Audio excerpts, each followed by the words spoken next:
Hello student, स्वागत है आप सभी का आपका अपना YouTube channel Bihar study point. आज हम बात करने वाले हैं प्रश्नावली 8.2 क्लास 10th के मैथ है और क्वेश्चन नंबर 1 के 4 के बारे में। ठीक है, ये प्रश्न आपको जो है प्रश्नावली जो 8.2 का जो प्रश्न है वह मान सारणी पर आधारित प्रश्न है। ठीक है, तो चलिए इस प्रश्न को सलूशन करने के लिए आपको मान सारणी याद होनी चाहिए, तभी आप इसको अच्छी तरह से आप सलूशन कर सकते हैं। ठीक है, चलिए सलूशन करते हैं। कह रहा है क्या क्वेश्चन, देखिए कह रहा है कि sine 30 degree plus tan 45 degree minus cosec 60 degree but sec 30 degree plus cos 60 degree plus tan 45 degree का मान निकालना है। ठीक है, तो देखिए साइन 30 डिग्री का मान क्या होता है आपका, साइन 30 डिग्री का जो मान होता है आपका 1/2 होता है। तो यहाँ पे क्या हो जाएगा सोल्यूशन में 1/2 प्लस टेन 45 से क्या होता है 1 होता है और फिर माइनस कॉसेक 60 डिग्री का मान क्या होता है, कॉसेक 60 डिग्री का मान होता है 2/√3। क्या होता है 2/√3 होता है। ठीक है, फिर बट्टा है तो बट्टा चलेंगे। फिर है सेक 30 डिग्री, क्या है सेक 30 डिग्री, तो सेक 30 डिग्री का जो मान होता है वो 2/√3 क्या होता है 2/√3 होता है। उसका प्लस है तो प्लस। फिर देखिए कॉस 60 डिग्री का मान क्या होता है, कॉस 60 का मान जो होता है वह क्या होता है आपका 1/2 होता है। और कॉट 45 का जो वैल्यू होता है वह कितना होता है 1, तो प्लस 1 हो जाएगा। तो यहाँ पे हमने क्या किया है कि जो मान सारणी के अकॉर्डिंग जो ये सब का जो वैल्यू होता था वो वैल्यू हमने यहाँ पे रख दिया है। ठीक है, अब इसको हम क्या करेंगे यहाँ से सोल्यूशन करेंगे। तो देखिए कुछ नहीं देकर बट्टा में 1 देंगे, यहाँ पे कुछ नहीं तो इसको ही बट्टा में 1 देंगे। ये मेन बाउंड्री हो गया। ठीक है, आंसर हर के लिए। अब यहाँ देखिए 2√3 का एलसीएम जब करेंगे तो क्या आएगा 2√3 आएगा। क्या आएगा 2√3 आएगा। तो 2 के पढ़ा क्या मरते पड़ेगा तो √3 आएगा। तो 2 के पढ़ा क्या मरते पड़ेगा 2√3 आएगा, तो √3 मरतब। तो फिर ऊपर √3 से गुना कीजिए तो क्या हो जाएगा √3 होगा। फिर प्लस है तो प्लस 1 के पढ़ा आप कितने मरते पढ़िएगा कि 2√3 आएगा। तो आप 1 के पढ़ा कितने मरते 2√3 मरतब। तो 2√3 के पढ़ा जब आप पढ़िएगा 1 मरतब कितना आएगा 2√3 आ जाएगा। फिर माइनस है तो माइनस, और √3 का पहाड़ा आप कितने मरतबे पढ़िएगा कि 2√3 आएगा, तो 2 मरतबे पढ़ना होगा। तो इसके ऊपर कौन अंक है 2, तो 2 के पढ़ा 2 मरतबे पढ़े, 2 क्या होता है 4 होता है। ठीक है, फिर बट्टे में देखिए √3 और 2 का एलसीएम और 1 का एलसीएम क्या हो जाएगा 2√3 होगा। ठीक है, तो √3 के बाद कितने मरतबे पढ़िएगा तो 2√3 आएगा, तो 2 मरतबे। तो इसके ऊपर 2 है तो 2 दूनी 4 प्लस 2 के पढ़ा क्या मरतबे पढ़िएगा तो 2√3 आएगा, तो √3 मरतबे। तो √3 में 1 से गुना किया क्या हो जाएगा √3 हो जाएगा। और फिर देखिए प्लस है तो प्लस हो जाएगा। अब 1 के पढ़ा क्या मरतबे पढ़िएगा कि 2√3 हो जाएगा। तो यहाँ पे क्या हो जाएगा 2√3 मरतबे, तो 2 क्या हो जाएगा 3। अब देखिए इस दोनों में जो ऊपर का भाग में ये बट्टा में 2√3 है और नीचे ये बट्टा में √3 है, तो दोनों के बट्टा में √3 है ना, तो इससे ये दोनों क्या हो जाएगा खत्म, इस दोनों से काट देंगे। अब देखिए क्या हो जाएगा ऊपर देखिए √3 में 1 3 और √3 में 2 3, तो √3 में क्या 3 हो गया 3 हो गया। अब माइनस क्या हो जाएगा 4 अब बटे, अब देखिए 4 हो गया ये तो 4। अब देखिए प्लस में 1 √3 और प्लस में 2 तो प्लस में क्या 3 √3 होगा। ठीक है, अब देखिए बट्टा में क्या है आपका ये जो दिया गया है, तब इसको हम परिमेयकरण करेंगे। क्या करेंगे परिमेयकरण, तो यहाँ पर होता है हर का परिमेयकरण करेंगे। तो परिमेयकरण हमने आपको भी कल किए थे, उसमें हमने क्या बताया था आपको कि जो बट्टे वाला जो अंक होता है उसको आपको क्या करना है सेम लिखना होता है, सिर्फ चिन्ह परिवर्तन होगा। प्लस की जगह पे माइनस होगा और माइनस की जगह पे प्लस। तो देखिए 4 है तो 4 हो जाएगा, प्लस है तो माइनस, और 3√3 है तो 3√3। अब बटे में क्या हो जाएगा 4 माइनस 3√3 दे देंगे। ठीक है, यहाँ पे हम हर का परिमेयकरण किए हैं। अब देखिए इसको इससे गुना करना है, इसको इससे गुना करना है, तो 3√3 माइनस 4। ठीक है, और 4 माइनस 3√3 अब बटे 4 प्लस 3√3 इंटू 4 माइनस 3√3। ठीक है, तो यहाँ पे जब गुना करेंगे तो देखिए इससे गुना इस सब में होगा, तो 3√3 इंटू 4 माइनस 3√3, इधर बचा क्या -4, तो -4 इंटू 4 माइनस 3√3 बटे। अब देखिए इसको गुना करेंगे, देखिए जब अंक समान रहे और चिन्ह परिवर्तन रहे तो पहला के पहला से गुना और अंतिम के अंतिम से गुना करते हैं।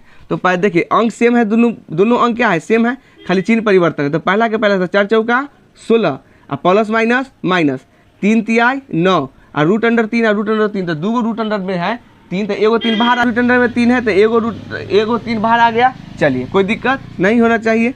अब देखिए यहाँ पर, अब देखिए अभी √3 से गुना करना है इसमें, तब देखिए रूट के बाहर वाला के रूट के बाहर गुना कर देंगे, रूट के अंदर वाला के रूट के अंदर। ठीक है, यहाँ पर देखिए 4 तिहाई 12 √3 है तो √3 हो जाएगा, प्लस माइनस माइनस 3 तिहाई 9 आगुने √3 में √3 गुना तो क्या हो जाएगा 3 हो जाएगा।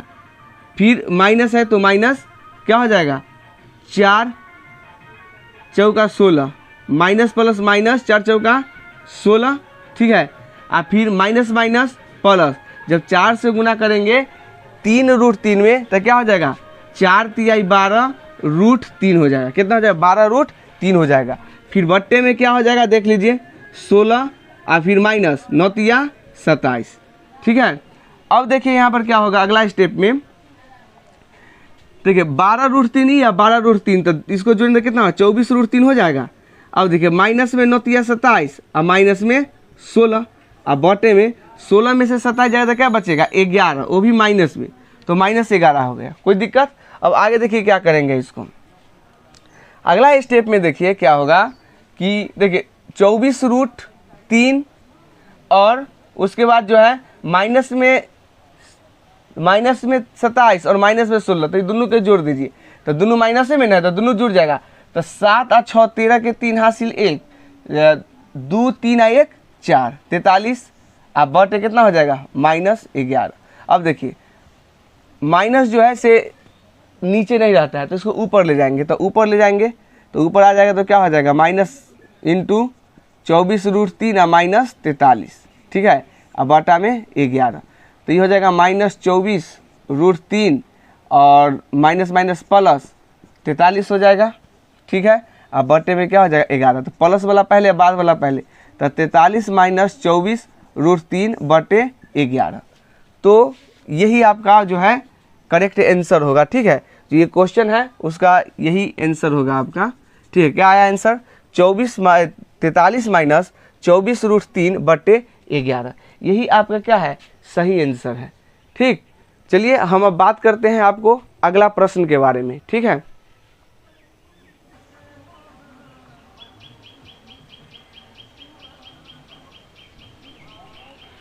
चलिए तो अब हम अगला क्वेश्चन के बारे में बात करते हैं। क्वेश्चन नंबर 5 है 8.2 का पहला का क्वेश्चन नंबर 5 ठीक है। देखिए क्वेश्चन कह रहा है कि 5 cos square 60 degree plus 4 sec square 30 degree minus 10 square 45 degree बटे sin square 30 degree plus cos square 30 degree का मान निकालना है ठीक है। तो चलिए इसको सोल्यूशन करते हैं। तो देख क्या है 5 है तो 5 हो जाएगा ठीक है और कोई चिन्ह है तो गुना cos 60 डिग्री का जो मान होता है क्या होता है आपका 1/2 क्या होता है 1/2 लेकिन ये स्क्वायर है तो क्या हो जाएगा स्क्वायर प्लस 4 है तो 4 हो जाएगा फिर गुने सेक स्क्वायर 30 डिग्री तो सेक 30 का वैल्यू क्या होता है 2/√3 क्या होता है 2/√3 होता है ठीक है। तो 2/√3 क्या हो जाएगा होल स्क्वायर हो जाएगा ठीक है। फिर माइनस 10 स्क्वायर 45 तो 10 45 का मान क्या होता है 1 होता है तो ये 1 के स्क्वायर हो जाएगा ठीक है।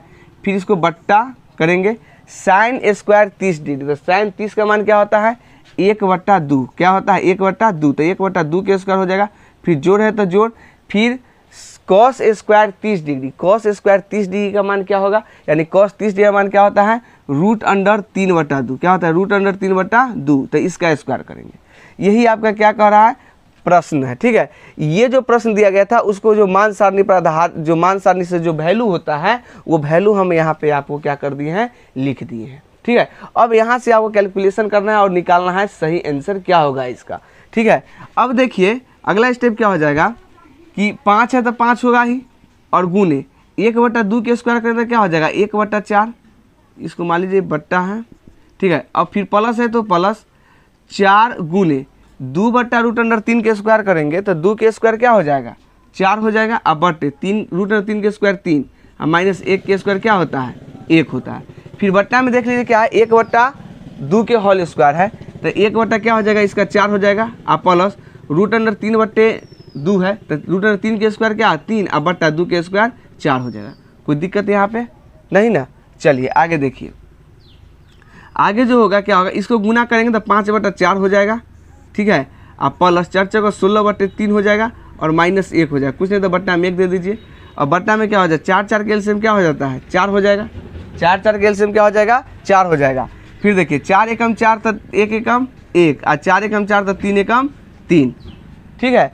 अब यहाँ पे अगला स्टेप क्या हो जाएगा, देखिए ऊपर वाला के हम एलसीएम करेंगे, ऊपर वाला के क्या करेंगे, एलसीएम करेंगे, ठीक है। तो ऊपर वाला के जब हम एलसीएम करेंगे तो क्या हो जाएगा, 4 और 3 का एलसीएम 12 हो जाएगा, कोई दिक्कत। 4 और 3 का एलसीएम क्या हो गया, 12 हो गया। तो 4 तिहाई 12, तो 5 तिहाई 15 और जोड़ 3 चौक 12, तो 16 चौका 64 और फिर माइनस 1 के बाद क्या मरता है 12, 1 के बाद क्या मरता है 12 मरता है, तो 12 एकम 12 और बटे 3 और 1 4, 4 बटे क्या हो जाएगा 4, ठीक है। अब जो है 4 से 4 चला गया क्या मरतबे, 1 मरतबे चला गया। 4 से 4 कितना मरतबे चला गया है, 1 मरतबे चला गया। तो अब इधर क्या बच गया, देखिए ये दोनों प्लस में तो जोड़ दीजिए, 5 और 4 9, 6 और 1 7, ठीक है। 5 और 4 9 और 6 और 1 क्या हो जाएगा 7 और माइनस 12 है तो 12 और बटे क्या हो जाएगा 12 और बटा 1, बटा 1 जो है इसका कोई महत्व होता है, बटा में 1 का कोई महत्व नहीं होता है, ठीक है। बटा में जो है 1 उसका कोई महत्व नहीं होता है, ठीक। तो हम इसको लिख सकते हैं किस तरह से, बटा में 1 के कोई महत्व नहीं होता, इसको लिख सकते हैं 79 माइनस 12 बटे 12 लिख सकते हैं। अब देखिए 79 में से 12 जाएगा तो कितना बचेगा, 9 में से 2 गया तो 7 बचेगा, ठीक है। और 7 में से 1 गया तो 6, 67 बटे 12। तो ये जो सोल्यूशन किया गया है उसे आपका रिजल्ट क्या निकला, 67 बटे 12, क्या आया है 67 बटे 12। तो यही आपका करेक्ट आंसर है, ठीक है। तो हमने यहाँ पे क्या किया, देखिए कि जो प्रश्न दिया गया था उस प्रश्न का जो मान सारणी का आधारित प्रश्न है ये, तो मान सारणी में जो वैल्यू था वो वैल्यू को लिख दिए, उसके बाद यहाँ पे कैलकुलेशन करते गए, अंत में आकर हमको जो रिजल्ट आया वह 67 बटे 12 आया। यही आपका क्या है, सही आंसर है, ठीक है। तो इस प्रकार से आप जो है त्रिकोणमिति का जो है 8.2 का पहला का 4 और 5 नंबर प्रश्न को आसान तरीके से सलूशन कर सकते हैं। बस इसको सलूशन करने के लिए आपको मान सारणी याद करना होगा, ठीक है। अगर हमारा ये वीडियो अच्छा लगता है तो हमारे चैनल को सब्सक्राइब, लाइक एंड शेयर ज़रूर करें। तब तक के लिए best of luck and thank you.